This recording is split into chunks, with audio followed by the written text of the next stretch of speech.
And we are live with some breaking news. I'm joined by Flying Rich, and we're not going to be reading any type of long thing because we are short of time. I got to finish the article I've been working on that might or might not have something to do with this, and I might or might not have had a early warning about this, or might or might not have been. Kind of, I don't know. I'm not going to say too much, but enough Glomar. What's that? Enough Glomar, dude. Your head's cut off. All right, that's better. Basically, there is an Avengers level assembly going on right now. Usually, when you see like a Second Amendment case, it doesn't involve GOA, and when you see a GOA case that doesn't involve the Second Amendment, when you see a Gun Owners of California case, it doesn't involve the California Pistol Rifle Association, but this time it does.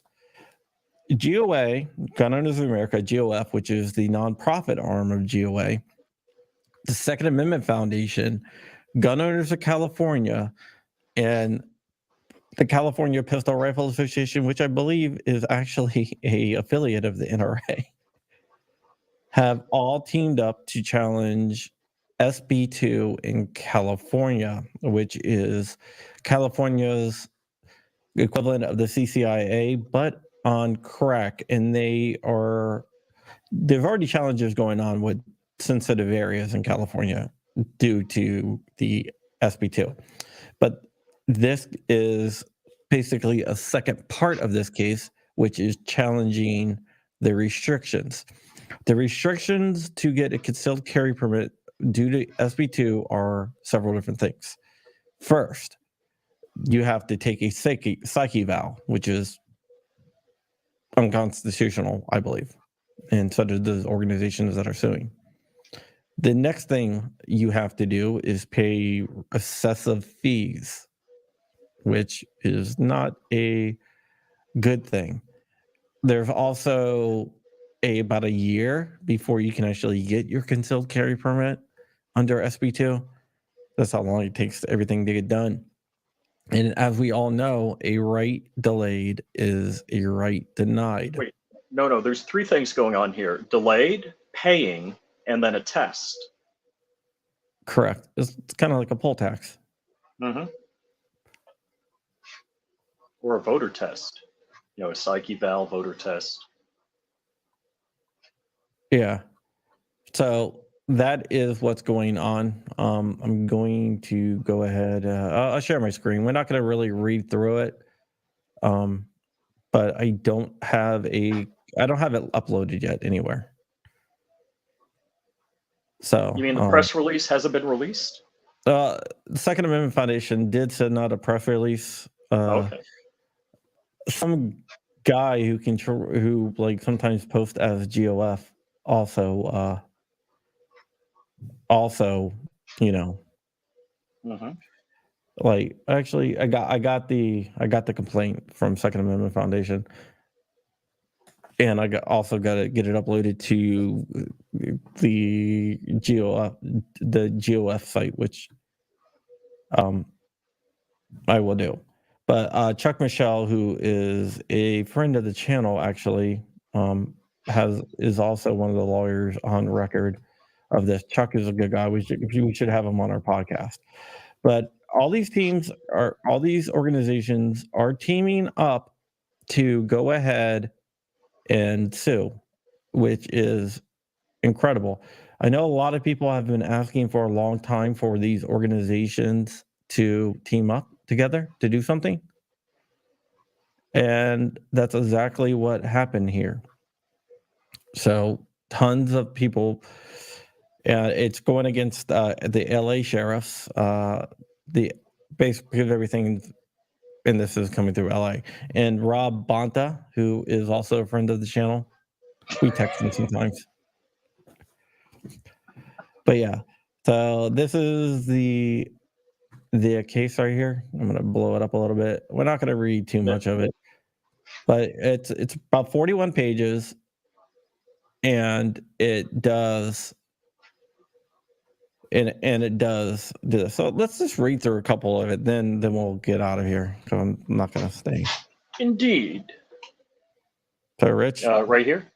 This action challenges the constitutionality of carry permit issuance policy and laws that make it extremely difficult, if not outright impossible, for impermissibility, time consuming for plaintiffs to obtain permits to carry a concealed firearm in public, and therefore to exercise their right to be armed in public as guaranteed by the Second Amendment's text, bear arms, and recognized by the Supreme Court in the New York State Rifle and Pistol Association versus Bruin.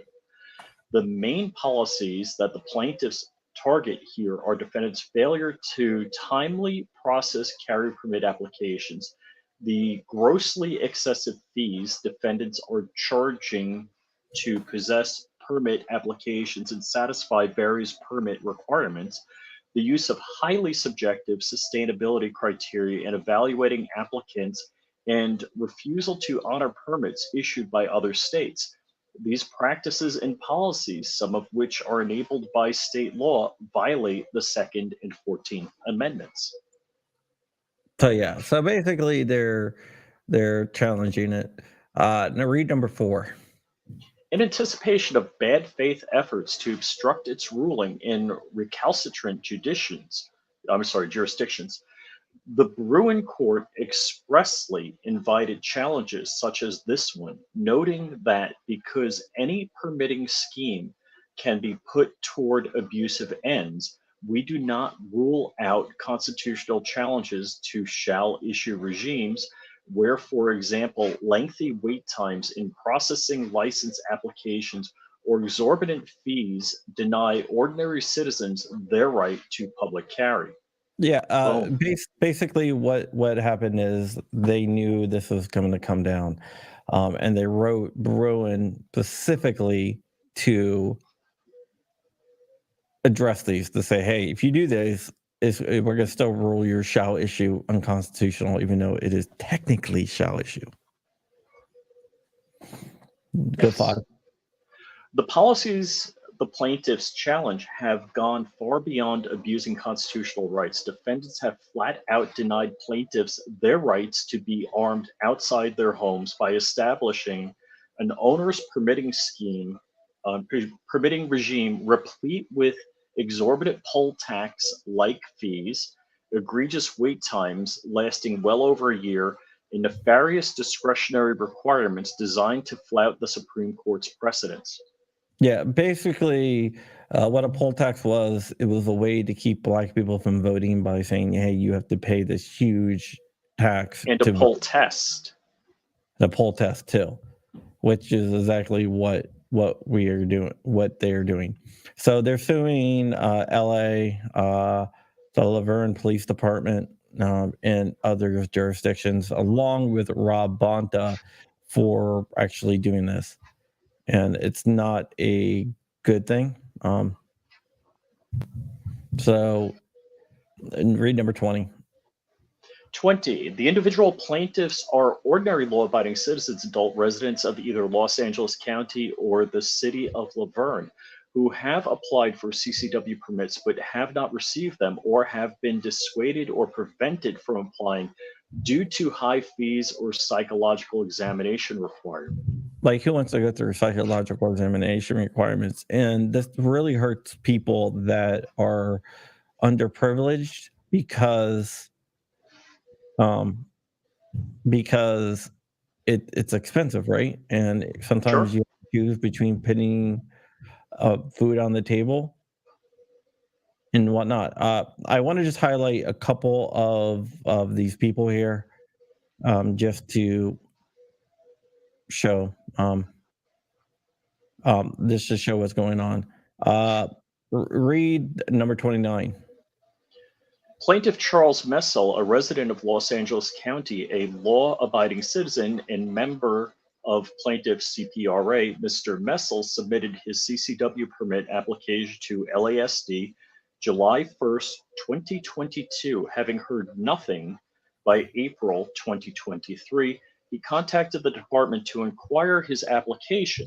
The response he received stated, "We were several months behind in opening and entering applications in our tracking system.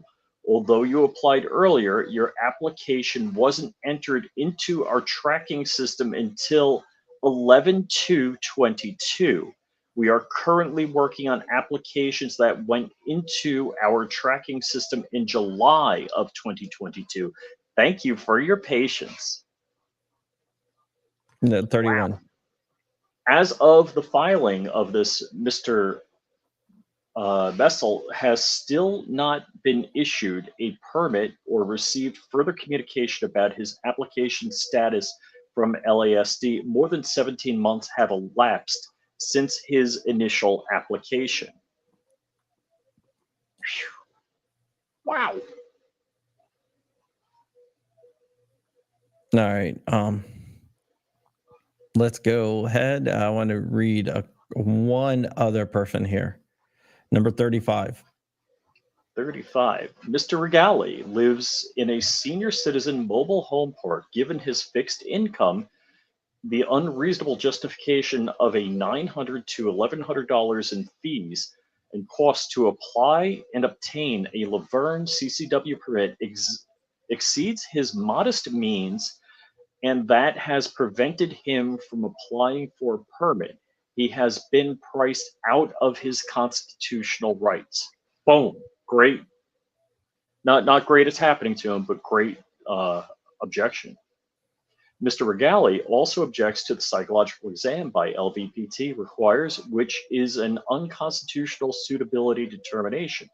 When he sustained his work-related injury in 2003, a protracted lawsuit ensued following that injury, and Mr. Regali was sent to several antagonistic psychologists for examination as the defense tried to disprove his injuries and claim he was a maligner.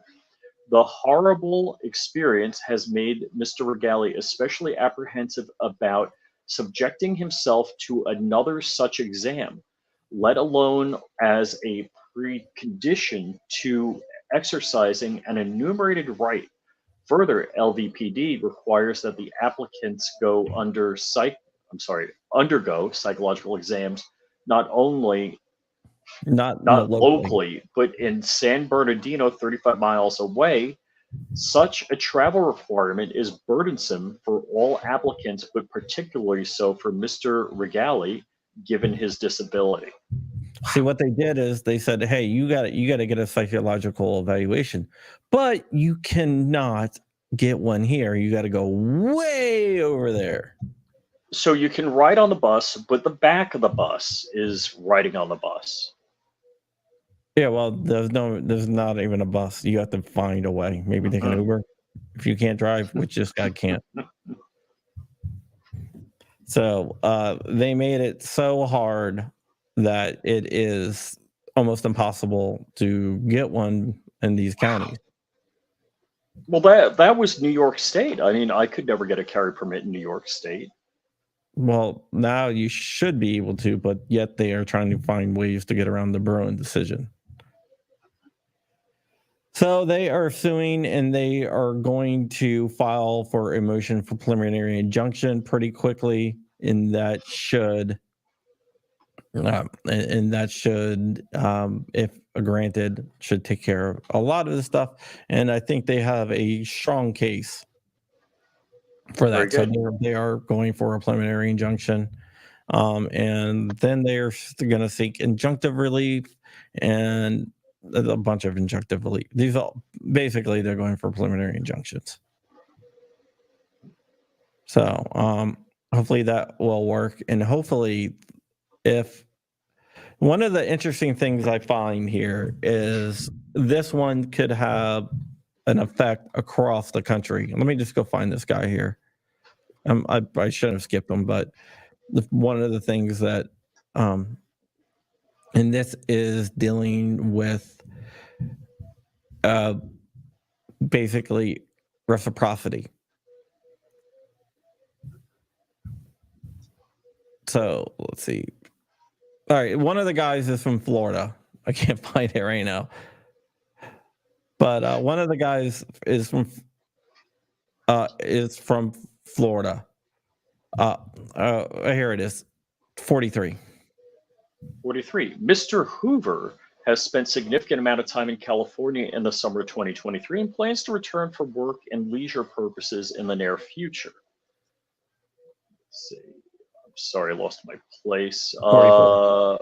While he was in California, he sought to obtain a California CCW permit from the Monterey County Sheriff's Department, as California would not honor his Florida CCW permit, but he still desired to be able to exercise his right to carry for self-defense. Yet, in spite of otherwise meeting the criteria for eligibility, his application was denied because he was deemed ineligible for a CCW permit under Penal Code Section blah, as he is not a resident of the county he applied in, nor a resident of California.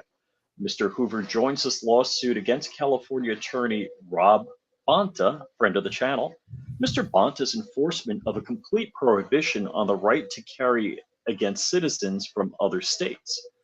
The plaintiff, the Second Amendment Foundation, is a No, you don't have to read nonprofit. that. Okay. Yeah, we read that. Basically, it's just going to go into we all know about the organizations.